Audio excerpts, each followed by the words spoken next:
Hello everybody, hope you're doing well. Welcome back to another video. This is my April wrap up. I'm currently filming it on the 26th of May, so it is quite overdue, but anywho, here goes.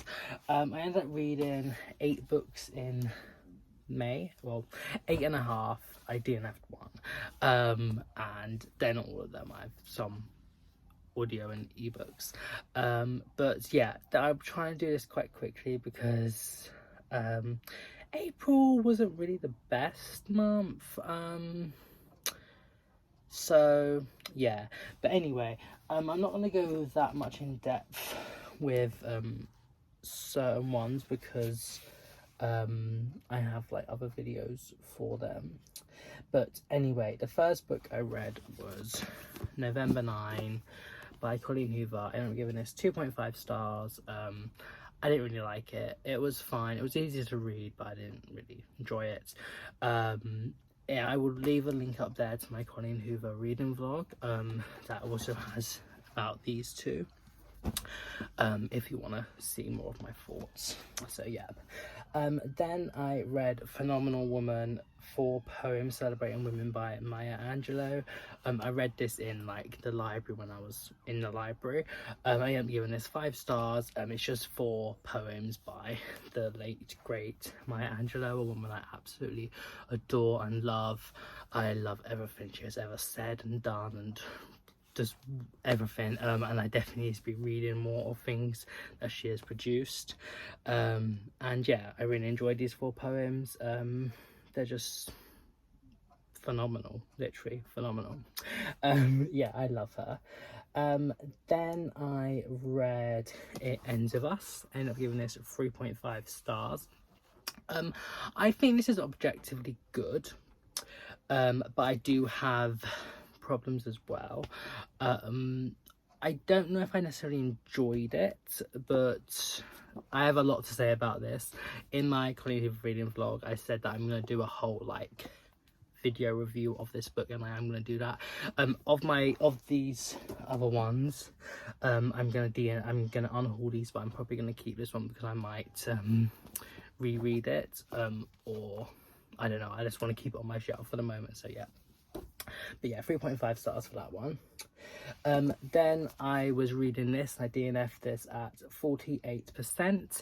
Ugly Love by Colleen Hoover. I ended up giving this 2 stars, which I thought was very generous, but I didn't finish it, so I don't really feel right giving it less than that. I honestly hated this book. I think it was absolute trash, but if you like it, then that is so great. So yeah, but that is definitely going away from me. I do not want it in my collection anymore. Then I listened to the audiobook of Snowflake by Louisa Nealon, and I am giving this 3.75 stars. I got this from NetGalley a while ago, but I only just like listened to the audiobook, and I thought I'd just read my like review here because I've sort of forgotten what I said about it. But yeah, so I did enjoy this book, so let me just quickly read it. So it's like a literary genre fiction as well.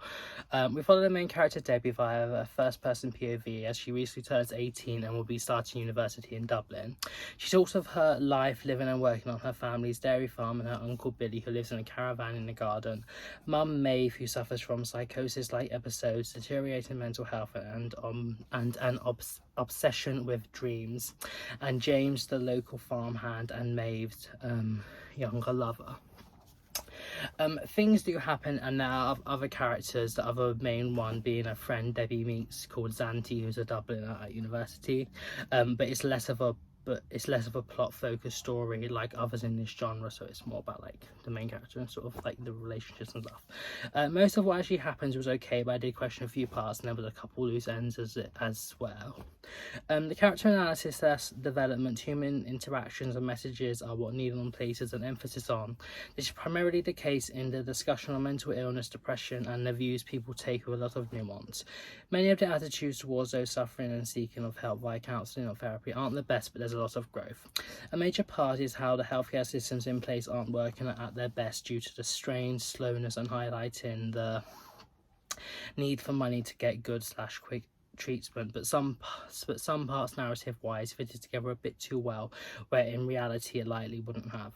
Other topics touched on include alcoholism, class slash urban rural differences, animal rights. As it's sort of, personally I wasn't the most keen on these parts. There is some like nuance about like different sides of like the vegan like animal rights debate, but I would say that vegan people was more negatively portrayed, and the animal abuse slash gore parts was a little bit hard to read at times. Then it also talks about like self-esteem, suicidal thoughts slash attempts, everyday misogyny and sexual harassment, and a few others. While some were discussed well, I do feel that a bit more rounding was needed. There was good, and I saw when needed was taken as how the messages the reader was supposed to take fit the narrative and moved us on. It was a decent debut, and I would like to check out more of her work and where her writing is likely to mature. Neelan's natural wit and humour was great to read. It's never forced and easy to follow. The talks on literature was a bit to be desired and wished there was more, but was enjoyable. This little problem I had is that something I didn't really like was the character of Griffin, whom she met at university. He's a long-term friend of Zhangti, a gay man, but wasn't written as very nice. There was some nuance and a realness at times, but he's portrayed as rather bitchy, sexually focused, and there's a pushing of this notion he's uncomfortable in his sexuality. This leads to questions over his true intentions in regard to his friendship with Zhangti and how there's likely this internal homophobia or queer shame hovering over his actions. It was nothing that bad, and I, as a gay person, wasn't personally offended. It's just something I picked up on, and it's a shame where such details of portrayal wasn't really necessary. Further in this is how he's the only queer character in the book, where a contemporary Dublin surely would have more. All the characters are likely white Irish as well, so I sense some diversity was lacking. I would recommend listening to it also as an audiobook, and the narrator Louisa Harlan speaks very clearly and has a soothing Irish accent. This is great at bringing the characters to life with the right accent, reinforcing this. So yeah, Pre-Book 7 was 5 stars. I would definitely recommend it. Then I read Pride by Leona Story. This is one of my 2023 books, and I'm gonna have a whole like review video on this coming out soon as well, so I'm not really gonna talk about this, but I'm giving this 4.5 stars. Definitely enjoyed it, but there was a few problems again, but yeah, one I would so recommend, and it's like indie published as well. Then I read Mr. Salary by Sally Rooney. This little baby, little dinky thing. It's like 40 something pages, and it's very little, but yeah. I ended up giving this 3.5 stars. Never would I thought I would have give a Colleen Hoover and a Sally Rooney book the same rating, but here goes. I read this short story in one sitting, and like Rooney's other books, it's very much character focused. Being very short, I won't talk about the plot, and there's nothing really much to say anyway. I don't really remember it, to be honest. It's well written in her similar style. It's easy to follow but makes you think. I sort of like this story. It flows, and I guess it's well rounded. But personally, I feel Rooney should stick to novels. There's a lot to be desired, and we're supposed to understand the characters getting inside their head, but its length didn't allow for this. This could have been a bigger success if it had been longer, which Rooney does so well, exploring the relationships and comments on human nature better, and in more depth that was clearly lacking.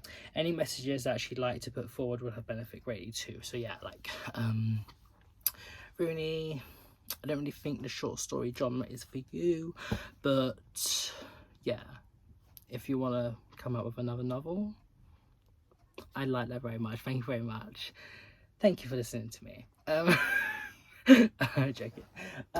Then I read You Don't Know What War Is by Eva Skalitevska. I'm sorry, but that's the book. This is like a diary entry, and it has like pictures in as well, and like it's aimed at children, and it also has, this one I really liked. I actually mentioned my review that like on certain days it had like the news headlines of like what was happening in like it's sort of, I'm gonna say it's multimedia because it's just like it's pictures and like messages and stuff, but yeah. Yeah, I am giving this 4.5 stars. I should quickly read my review as well. You Don't Know What War is the diary entries of Eva, a 12-year-old girl caught up in the Russian invasion of Ukraine in February 2022. We follow her for around 3 months, and being a diary is very personal, honest and emotional. Her home in the northwestern city of Kharkiv near the border, and the first city to be invaded with the first day of war greatly impacting Eva, her friends and family and everyone else in the country. It's incredibly sad reading and it makes me angry knowing all this sadness and destruction is being done in vain. It's bad enough happening to combatants on the battlefield, but attacking innocent civilians in their city is so horrible. Adding to this, reading via the eyes of a child makes it even more heartbreaking. There are parts where she tells how schools and kindergartens are being blown up, one that survived World War II. Homes, city monuments, shops, even pharmacies being targeted with people just needing to get their medication. It's completely innocent children who just want to go to school and be with their friends, not armed soldiers. It's honestly disgusting how such events can still be happening. Haven't we learned enough from the past? Whilst there is a lot of sadness, hope is also very much prevalent throughout. Eva was lucky, opposed to some, but in the grand scheme she isn't, as was able to travel across Ukraine into Hungary and onto Dublin Island with her grandmother Irina. Many people helped them. Her diary/story was picked up by Channel 4 news journalists and has heavily helped her, with many following steps leading to her diary being published and shared. This external help is great, and in many ways the book shows the gratefulness Eva and many Ukrainians have in response to the help other countries have shown with military, financial and humanitarian aid, accepting refugees and other things. That being said, the Ukrainian spirit has not once been dulled, and this is something to admire. In the face of such great power, they are staying strong as they can. No matter where across the globe her citizens have fled to, Ukrainians aren't backing down in the slightest. Russia, Putin, will not win. What I think is the best part of this book is how, as the war's gone on over 2 years at time of writing this, we as a global community have somewhat become desensitized to the numbers about those fleeing their homes, being injured and killed and otherwise unjustly caught up. But by reading Eva's story, it gives a voice to a number, with her friends' accounts helping to highlight how everyone's experience is different. So yeah, I feel like when numbers are growing so much, you sort of get a little bit desensitized, but this is one single person's story, and it's through her eyes and everything. So that is something I really thought was really great. Whilst it's not well written per se, it's just totally understandable, as Eva is 12. She's a child and she's caught up in the midst of war. Her city was being constantly bombed, but she was still able to write down her thoughts, feelings and day's entries, first for herself as a way to cope, but later to share to us, showing immense strength. In some ways I'd have preferred more details of her time in Kharkiv and Ukraine, but overall it's well paced and compiled. Some reviewers have argued her focus on the help of the reporters and the West are overbearing, but personally I found it balanced, and others have stated her story led to people helping refugees financially and accepting them into their home as well, which is no doubt a good consequence. I classify this as anyone in terms of reading age, but it's published and marketed as a children's book, so I also understand it having basic language with short entries and pictures/text messages to break up the text, keeping the younger reader engaged. So yeah, so 100% would recommend this book. 4.5 stars. And then the final book I read, that technically I finished it on the 1st of May, but I'm counting it as an April read, is the audiobook of The Theory of Not Quite Everything by Cara Gnodde.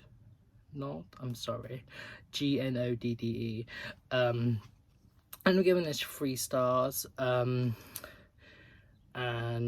so I got this through NetGalley as a pre-publication audiobook, but I had quite a long time to listen to it because it's already been published now. But anyway, yeah, so I won't say much about the story because I don't really remember or care about it that much, sorry. We follow a third-person narrative of 2 main characters, Art and Mimi, who are siblings. The former a maths genius, and I believe he is neurodivergent / on the autism spectrum. And the latter, Mimi, is for most of her life stuck in his shadow. Their parents died together, and it's mainly been each other's company they're used to. There's the current time frame, but also they go back in time spent with their mum and dad in South Africa, and other flashback moments. Mimi loves her brother and cares for him, but her situation is taking its toll on her too. She's yearning for a life of her own, to experience things normal people do, like falling in love and moving out of the family home.